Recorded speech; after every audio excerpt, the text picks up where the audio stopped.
তো আসসালামু আলাইকুম দর্শক ভাইরা, আমরা আছি জিয়ারুলের ভাঙ্গাচড়া ড্যাম্পে ফিরি করি। আজকে 3টা দিন ধরে মাল পাইতেছি না, বহার হয়েছি বর্তমানে কামাই নাই আমাকে। এই নোডক ভাই আজকে রাগের চোটে বাইতে যাবেন সেগা, তাই আমিও রয়েছি বর্তমানে কি করে কাবরে কুবরিয়া জামগা, আমিও জামগা, কামাই নাই কি করুম। সকালে ওইটা খালি দুই ভাই জামগা টালি টুকলা বান্ধুম আর বাইতে জামগা। জামগা বলে আমরা কই সিদ্ধান্ত নিয়েছি কি আর হ্যাঁ। কামাই নাই, ওদের এনে বইয়ে থেকে বেকার লাভ নাই না। না জামগা বলে কইছি। তো তোমার কিছু কইবার আছে যদি কই আরো।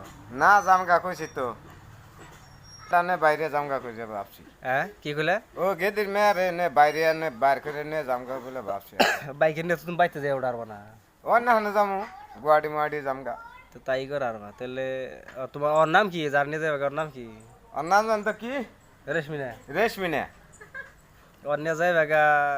তো ওর নিয়ে সংসার চলবো কি? চলবো হাতে বড় বানিয়ে নমু। তুই হাতে কেমনে বড় বানাই? এ দূর বুঝে না, ছোট বলা হান বড় হইলো হাতে তখন বিয়ে বড় মেহান পাইলা টাইলে নমু। রহিম রূপ বানাই কি চাগাইবার চাও নাকি? হ্যাঁ হুম